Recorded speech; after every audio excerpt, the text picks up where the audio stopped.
Anyhow job అనేటువంటిది అది ఒక ఎంజాయ్ చేసేటువంటి ప్లేస్ కాదండి, బాధ్యతతో కూడినటువంటి ఒక place.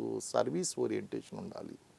Weather it is a government job or a private job, whatever is then. Challenges are different, situations are different, working conditions are different, but challenges are there. లేకపోతే ఏది join అవ్వాలి, government జాబా private జాబా? చెప్పాను కదా, job సెక్యూరిటీని దృష్టిలో పెట్టుకోవాలి, అలాగే కెరీర్ ప్రెషర్స్ని దృష్టిలో పెట్టుకోవాలి, క్వాలిఫికేషన్ దృష్టిలో పెట్టుకోవాలి, దీని ఆపర్చునిటీ అవకాశాలను దృష్టిలో పెట్టుకోవాలి. వీటినన్నిటిని దృష్టిలో పెట్టుకుని కావలసినటువంటి కెరీర్ ఎంచుకోవచ్చండి. Both the jobs are okay అంటాను నేను. రెండు ఓకే అంటారు. అవునండి, ఇన్ని పారామీటర్స్ చెప్పి ఒక దాంతో ఒకటి కంపేర్ చేసి. ఎందుకంటే ఐ హావ్ సీన్ బోత్ అండి. ఇప్పుడు as a major I worked class 1 gazetted ఆఫీసర్గా నేను గవర్నమెంట్ జాబ్ చేశాను. ఆ తర్వాత నేను Andhra Pradesh state council for higher ఎడ్యుకేషన్స్లో గురుకులాలకి డైరెక్టర్గా చేశాను. తర్వాత ఐఏఎం కంప్లీట్ చేసుకుని కార్పొరేట్ జాబ్స్ కూడా చూశాను నేను. అండ్ ప్రజెంట్లీ ఒక ఎంటర్ప్రెనర్గా కూడా ఉన్నాను. అండ్ దాదాపు వేరియస్ డిపార్ట్మెంట్స్ జాబ్స్ కానీ చూసుకుంటే నేను దాదాపు ఒక 8 నుంచి 10 జాబ్స్ కెరీర్లు అయితే చూశానండి స్వయంగా. అంటే వేరియస్ డిపార్ట్మెంట్స్ చూశాను, వేరియస్ డిపార్ట్మెంట్స్ ఎక్స్పీరియన్స్ చేశాను కాబట్టి ప్లస్లు అక్కడ కనిపించినాయి, ఇక్కడ కనిపించినాయి అండి నాకు 2 చోట్ల.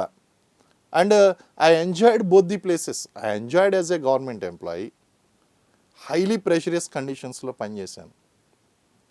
అక్కడి నుంచి ఎన్నో క్వాలిటీస్ నేర్చుకున్నాను. నేర్పిందల్లా ఒకటే, బుల్లెట్ వస్తుందని తెలుసు, చచ్చిపోతామని తెలుసు, ఎదురుగా కూర్చున్నాడని తెలుసు, వెనకడిగేయడం నేర్పలేదండి. మూవ్ ఆన్ అంతే, మూవ్ ఆన్. ఇంక రెండోది లేదు లైఫ్లో, మూవ్ ఆన్ అంతే. Do or die, move on. ఏది వచ్చినా ఆగేది లేదు. అక్కడ నేర్చుకున్నాం. I enjoyed those conditions, government conditions. Yes sir, ఎన్నో చేయాలని ఉండేది, కానీ బాస్ మాత్రం నువ్వు ఇదే చేయి, ఎస్ సార్ చేయాల్సిందే. అంటే యాజ్ ఎ గవర్నమెంట్ ఎంప్లాయీ కాకపోయినా యాజ్ ఎ మిలిటరీ ఆఫీసర్ నాకు నేర్పిందల్లా ఒకటే. ఫస్ట్ డే ఆఫీస్కి వెళ్ళినప్పుడు, look Rao, I don't have many rules in my life and in my office. I have only 2 rules. Rule number 1, boss is always right. And rule number 2, if you have any doubt, refer rule number 1. So, అలాంటి కండిషన్స్లో పనిచేసి వచ్చాం. I enjoyed that also. Again I worked in కార్పొరేట్స్లో పనిచేసినప్పుడు కూడా ఈ office politics చూశాను, intentional complaints చూశాను, ఆ పీర్ కాంపిటీషన్ చూశాను. I enjoyed that also.